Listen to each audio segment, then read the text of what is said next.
The times of Gautam Buddha, there lived a very famous and a very beautiful woman whose name was Amarpali. She was so beautiful that there were always golden chariots standing at the gate of her palace. Even great kings had to wait to meet her. She was a prostitute, but she had become so rich that she could purchase kingdoms. But deep down, she suffered. In that beautiful body, there was also a beautiful soul which hankered for love. People called her Nagarvadhu, which means the wife of the whole town. One day, she was standing on her terrace and saw a young Buddhist monk who had nothing but just a begging bowl. But he had a tremendous presence, awareness, and grace. The moment she saw him, she was fascinated by his charm. She rushed down to him and said, "Oh monk, please accept my food at my home." The monk accepted her invitation. After serving him food, Amarpali said, "After 3 days, rainy season is going to begin, and I invite you to stay in my house for 4 months. Buddhist monks don't move for 4 months when it is the rainy season. Those are the 4 months they stay in one place. For 8 months, they continuously move. Normally, they can't stay more than 3 days in one place." Young monk replied, "I will ask my master. If he allows me, I will come." After saying this, he left from there. Before young monk could reach assembly, his fellow monks who saw this rushed to Buddha and said, "Young monk has to be stopped. Amarpali has invited him to her house to live for 4 months, and a monk staying in a prostitute's house. It is not right." Buddha said to them, "Keep quiet, let him come." Young monk came, touched Buddha's feet, and told him the whole story. He said, "A woman has invited me to stay for 4 months of rainy season in her house. Every monk will be staying somewhere, in somebody's house, for 4 months. I too will have to stay somewhere for 4 months. Therefore, I need your permission to go there and stay.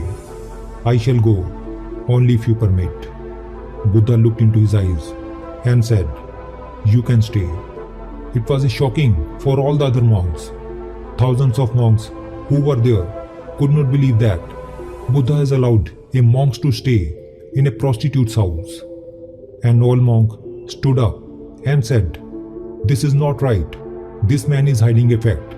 He says a woman, but in fact, Amarpali has invited him. She is not a woman. She is a prostitute." Gautam Buddha said, "I know, and because he has not used the word prostitute, I am allowing him to stay there.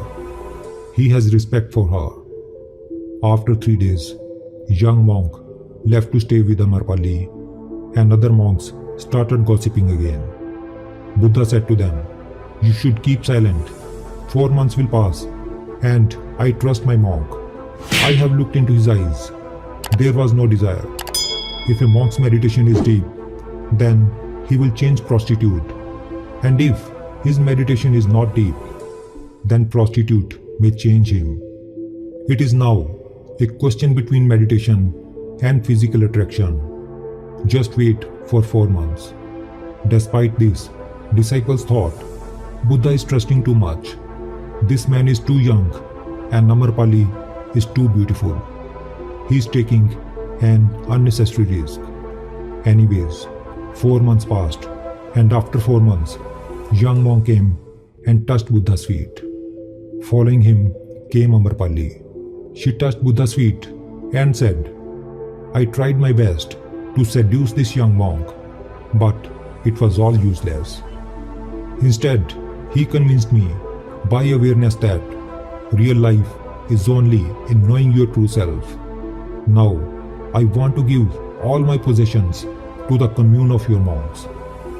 And it is said that later, Amarpali became one of the enlightened women monks among Buddha's disciples.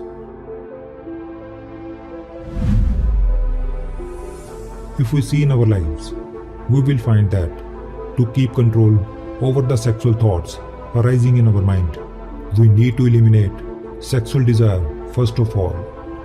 But instead of eliminating sexual desire, we start satisfying our desire by indulging in it. Because we don't have control over our mind. And that is why many young people start doing even unnatural sex like masturbation. But they forgot that our semen is our energy. If we can conserve this energy, then we can get great success in any field of life. Till date, all the great personalities that have gone in the world have achieved greatness by conserving this semen energy. To conserve your semen, you need not to suppress your sexual desire, but eliminate it by meditation and good thoughts. If your meditation is strong, and if you have control over your mind, then you can easily control the sexual thoughts arising in your mind.